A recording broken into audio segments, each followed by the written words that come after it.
주님께서 여러분과 함께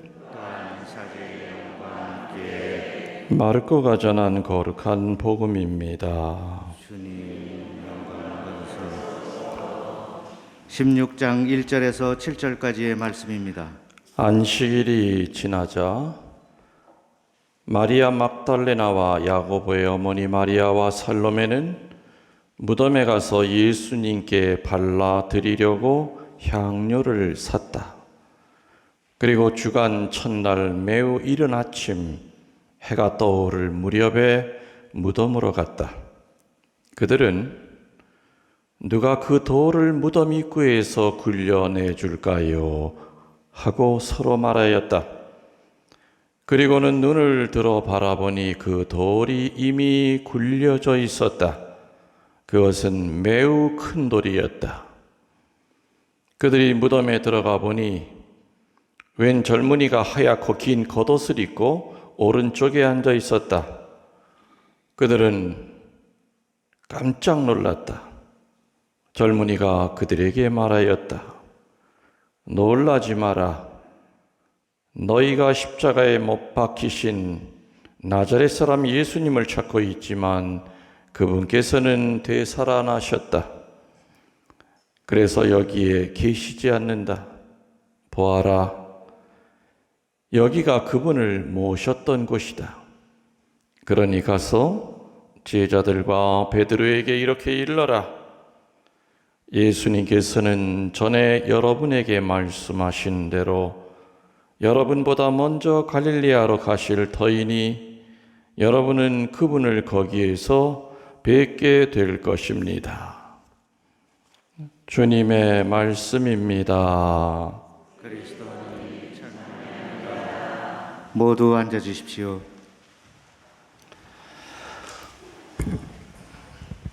찬미 예수님, 우리 주님 부활하셨습니다. 부활의 기쁨 여러분들 축하드립니다.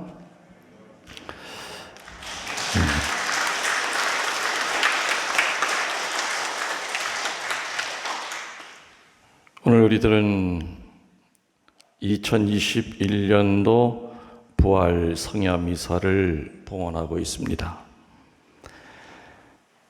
작년 성삼일은 신부 수녀들만 이렇게 했었던 기억이 납니다.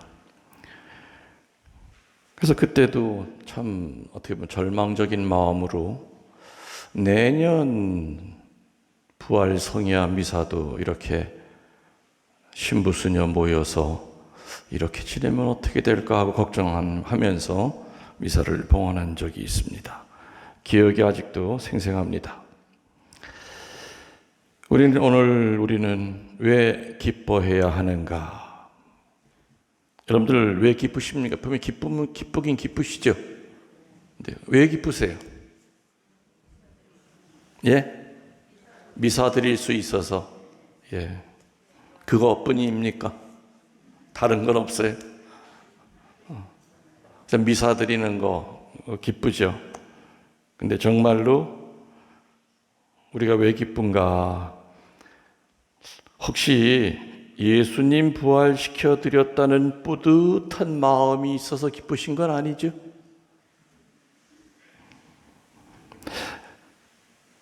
예수님 부활시키려고 부활절이 있는 것은 아닐 겁니다. 우리들이 매일같이 성체, 성혈의 그 신비를 미사 때마다 체험합니다. 그런데 미사 때마다 성체, 성혈의 신비를 통하여 주님의 몸과 피가 정말 만들어집니까? 아니면은 흉내만 내는 겁니까? 정말 만들어지죠. 그래서 예수님은 2000년 동안 전 세계에 있는 전 성당에서 매일같이 흉내를 내는 것이 아니라 정말로 만들어지십니다. 그런데 예수님은 매년 부활하셨을까요? 2021번 부활하신 게 아니죠. 예수님의 부활은 2000년 전에 한 번으로 끝났습니다.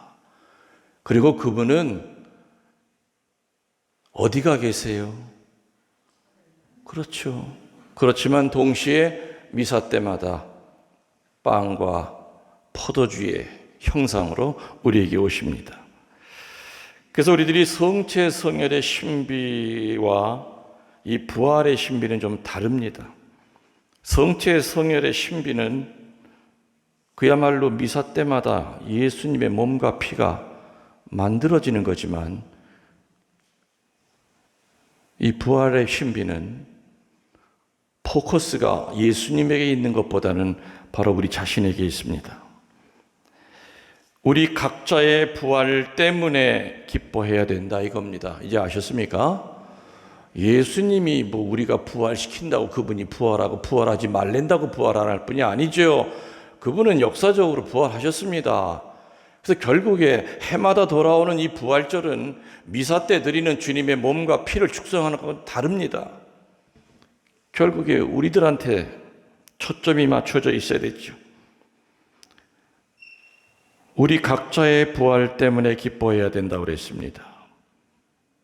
죄와 교만으로부터 부활해야 됩니다. 그렇기 때문에 여전히 죄와 교만으로부터 부활하지 못한 사람의 입에서 참 오늘 부활절 기쁘다고 말하는 것은 넌센스입니다. 말이 안 된다는 얘기죠. 그래서 부활이 정말 마음으로부터 기쁘다는 것은 본인 자신이 부활했다고 하는 얘기지, 다른 사람이 부활해서 기쁜 건 아닐 겁니다. 오늘 우리들은 마르코복음 16장 1절부터 7절의 말을 들었습니다. 주간 첫날 이른 아침에 무덤을 향해 가는 세 여인이 있었습니다. 막달라 마리아와 그리고 살로메. 이 세 여인이 예수님의 무덤을 향해 간다고 하는 것은 우리 남자들은 조금 창피합니다. 그래서 항상 보면은요, 정말 결정적일 때 용기가 하늘에 오르는 양반들은 보면 여자들이 훨씬 더 많아요. 정말 위급한 순간에 남자들은 갈팡질팡 못하면 때 여자들은 이 일을 해내거든요. 호레비는 자식 키우기 어려운데 과부는 자식 몇 되는 거 다 키워서 대학 보냅니다. 길을 쓰고. 여자가 참 강합니다. 이 무서운 날인데, 예수님 돌아가시고 나서 며칠 안 됐는데 그 무덤 근처에만 가도 끌려갈 판인데 세 여인이 무덤을 향해 갑니다. 왜 갔다고 나와 있지요? 예수님의 시신에 발라드릴 향료를 샀다. 근데 사실 샀다 하더라도 예수님의 몸에 발라드릴 가능성은 0%였습니다. 왜? 무덤 앞을 모가 막고 있는데 수십 명이 밀어도 꿈쩍하지 않는 바위가 막고 있는데 여자 셋이서 간다고 그거 밀어내겠습니까? 저는 이 대목을 들으면서 어떤 느낌이 들었냐면은, 훈련소에 가 있는 아들 면회도 안 되는데 엄마가 그 면회소 앞에 가가지고 가면 그래도 혹시라도 만날 수 있지 않을까? 이런 마음으로 이 여인들은 향료를 사가지고 갑니다. 그 세 여인들은 앞으로 엄청난 일을 겪을지 상상도 못하고 무엇에 대한 고민만 합니까? 무덤을 막고 있던 그 무겁고 큰 돌을 어찌해야 되는가만 염려하고 있었습니다. 그래서 뭐라 그럽니까? 누가 그들을 무덤에서 그 돌을 무덤에서 굴려내 줄까요? 예수님을 만나러 가면서도 온통 걱정은 그 돌을 어떻게 치우는가? 혹시라도 도와줄 사람이 나타나지 않을까? 온통 돌에만 걱정이 가득 찹니다. 그런데 가보니까 어떻게 됐어요? 살아있는 자와 죽은 자 사이를 가로막아 놓은 그 엄청나게 큰 돌이 이미 치워져 있었던 겁니다.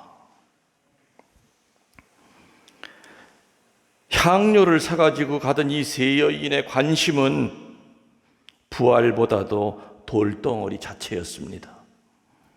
분명히 예수님 살아계실 때 나 죽고 난 다음에 사흘 후에 부활할 거라고 얘기했지만은 이 세 여인의 머릿속에서는 깨끗이 그 말은 지워진 지가 오래입니다.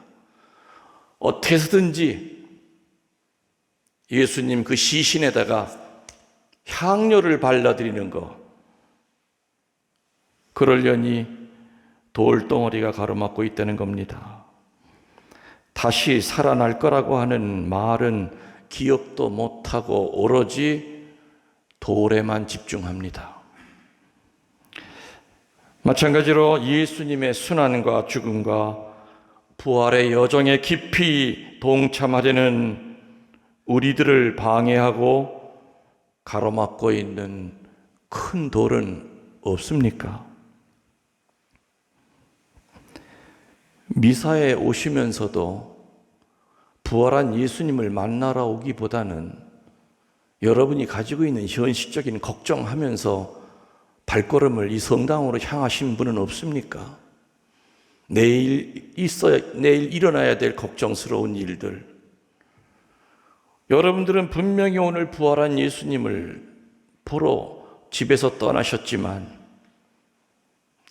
여러분 마음은 마치 큰 돌 때문에 전전긍긍하는 세 여인의 마음 같지 않으셨는가 하고 묻는 겁니다. 예수님의 이 파스카 신비에 깊이 동참하려고 하는 우리의 여정을 방해하고 있는 큰 돌들, 그 무거운 돌의 정체는 뭡니까? 우리의 죄입니다. 교만입니다. 절망감입니다. 슬픔이고 분노고 상처입니다. 죄의 바위 덩어리가 우리 가슴을 짓누르고 삽니다.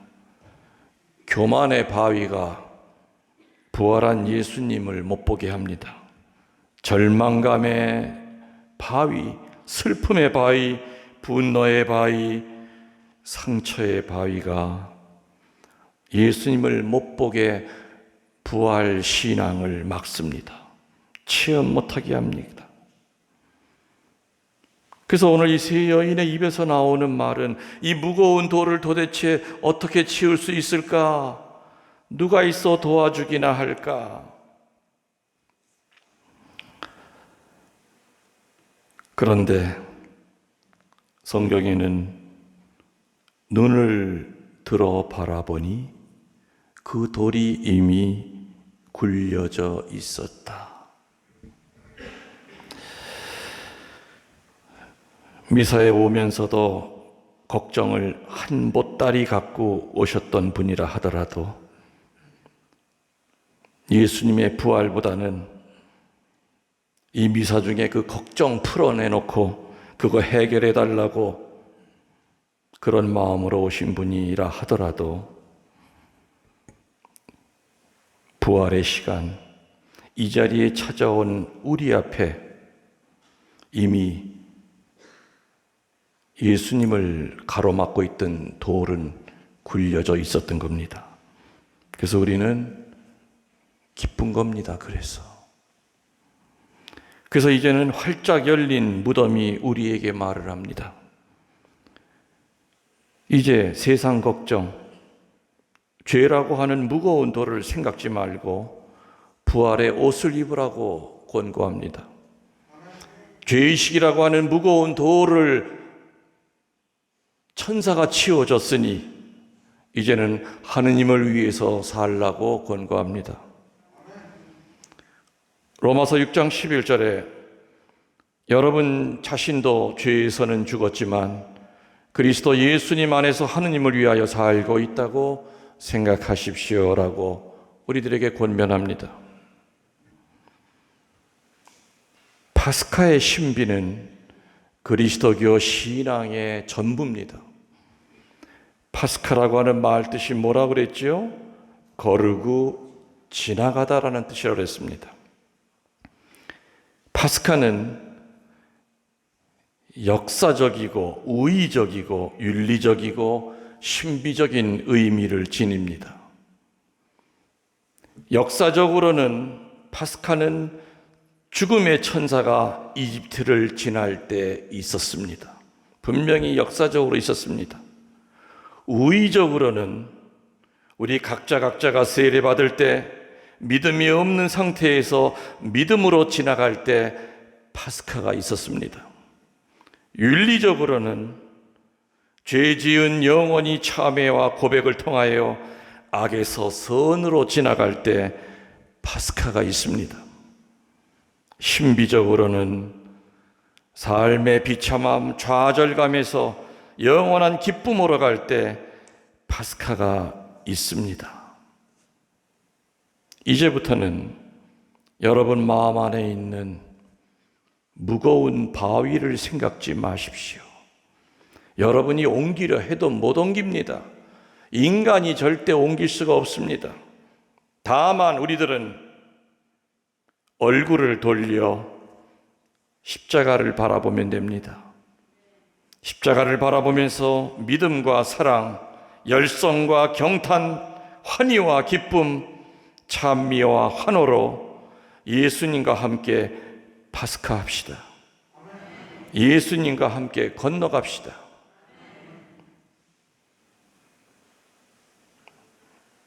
세 여인은 향료를 사긴 샀지만 그들의 마음은 예수님의 무덤을 가로막고 있던 돌보다도 더 큰 무게로 그들을 짓누르고 있었을 겁니다. 사기는 샀지만 이 향료를 과연 오늘 쓸 수가 있을지, 걱정이 많은 사람은 하느님의 목소리를 잃어버립니다. 예수님이 그토록 나는 죽은 후에 사흘 후에 부활할 거라고 하는 얘기를 기억하고 있었다면은 향료 사가지고 가면서 돌 걱정 안 했을 겁니다. 가면은 당연히 열려져 있을 거야. 그분 벌써 나오셨을지도 몰라. 아니면 우리를 기다리고 있을지도 몰라. 이렇게 당당하게 갔어야 되는데 역시 그들도 약한 인간인지라 오로지 돌에만 신경을 쓰고 살았습니다. 돌은 걱정을 나타냅니다. 죄를 나타냅니다. 슬픔을 나타냅니다. 상처를 나타냅니다. 여러분들이 성야 미사에 오시면서도 많은 걱정의 그 돌 앞에 서 계셨다면은 오늘 이 미사 중에 천사가 여러분과 부활한 예수님 사이에 가로막고 있는 그 큰 돌을 확실하게 치워드릴 테니까 아무 걱정 마시고 기쁨의 부활 성야 미사 봉헌하시기 바랍니다. 아멘.